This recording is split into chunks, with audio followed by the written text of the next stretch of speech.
pusing, pala otak, pala Barbie pusing. Assalamualaikum warahmatullahi wabarakatuh. Perkenalkan, nama saya Fauza Rika Dendra. Saya dari kelas 1A Parodi D3 Kebidanan.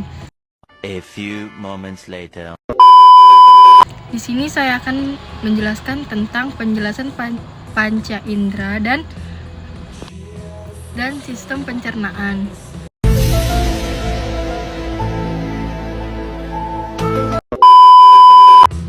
Yang perlu kita ketahui, panca indera adalah 5 organ tubuh manusia yang berfungsi untuk menerima rangsangan dari luar dan mengirimkannya ke otak untuk diproses.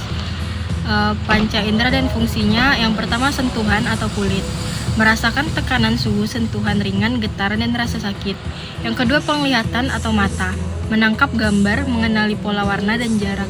Yang ketiga ada pendengaran atau telinga, mendeteksi suara di sekitar, berkomunikasi, dan menjaga keseimbangan. Yang keempat ada penciuman atau hidung, mendeteksi aroma, memengaruhi nafsu makan, dan mendeteksi tanda bahaya. Yang terakhir ada perasa atau lidah, mengecap rasa manis, asin, asam, dan pahit, serta membantu proses berbicara dan bernapas. Panca indera sangat penting untuk mendukung aktivitas manusia sehari-hari. Stimulasi panca indera juga penting untuk perkembangan kognitif, emosional, dan fisik, terutama pada bayi dan anak-anak. Ini untuk gambar-gambarnya, ini ada lidah, ini ada kulit, ada telinga, ada mata, dan ada hidung. Untuk sistem pencernaan manusia, di sini ada penjelasannya. Sistem pencernaan manusia adalah kumpulan organ yang berfungsi mencerna makanan dan minuman untuk menghasilkan energi dan nutrisi bagi tubuh. Sistem pencernaan terdiri dari organ berongga dan padat, serta dibantu oleh enzim, bakteri, sistem saraf, dan peredaran darah. Ini ada masing-masing contohnya. Ada organ berongga, yaitu mulut, kerongkongan, lambung, usus halus, usus besar, dan anus. Yang kedua ada organ padat, ada hati, pankreas, dan kantong empedu. Terus di sini ada enzim, ada laktase, sakarase, meltase, peptidase, dan lipas. Terus ada bakteri, flora, usus atau mikrobioma yang membantu pencernaan. Terus di sini ada sistem saraf dan peredaran darah membantu proses pencernaan. Ada pula proses pencernaan melibatkan pemecahan molekul makanan besar menjadi molekul yang lebih kecil dan larutan dalam air. Molekul-molekul terdapat kemudian masuk ke dalam darah dan disebarkan ke seluruh organ tubuh. Lanjut, di sini saya akan menjelaskan tentang sistem reproduksi pria dan wanita. Yang pertama saya akan menjelaskan tentang sistem reproduksi wanita. A few moments later.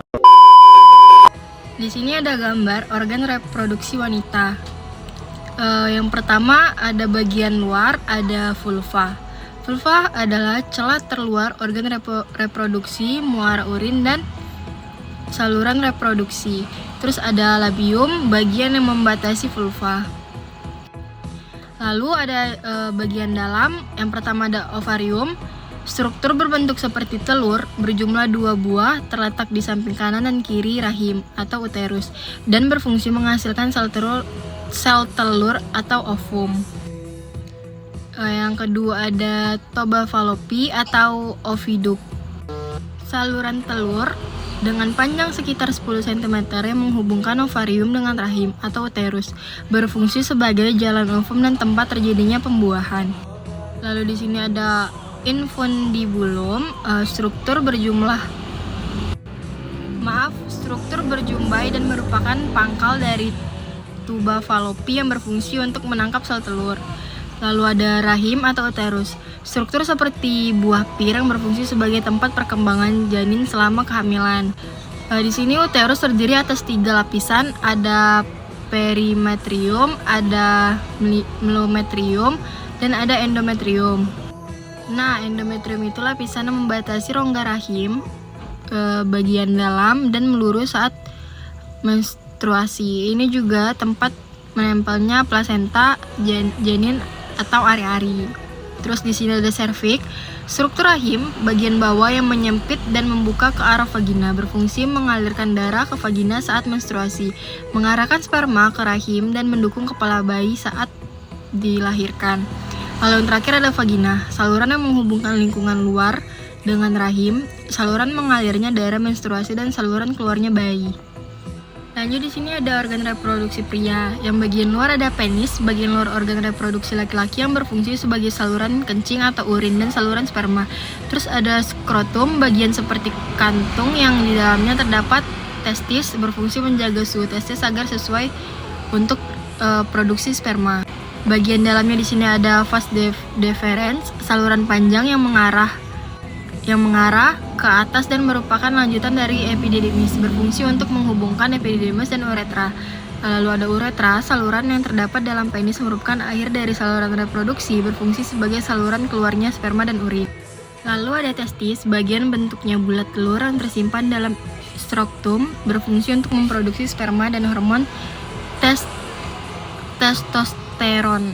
Lalu di sini ada epididymis, saluran yang keluar dari testis yang berbentuk seperti tanda koma dengan sekitar 4 cm, berfungsi sebagai tempat penyimpanan sperma sementara. Di sini ada 3 kelenjar. Yang pertama ada kelenjar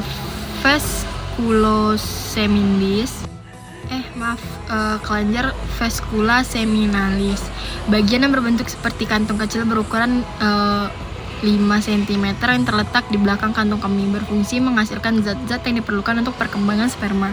Lalu ada kelenjar prostat, bagian yang berbentuk seperti kue donat yang terletak di bawah kantung kemih, berfungsi menghasilkan cairan bersifat asam.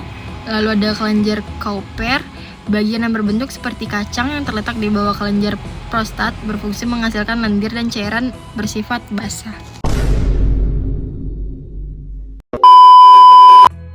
Baiklah, mungkin itu saja yang bisa saya jelaskan tentang penjelasan panca indera, sistem pencernaan, dan sistem reproduksi pria dan wanita.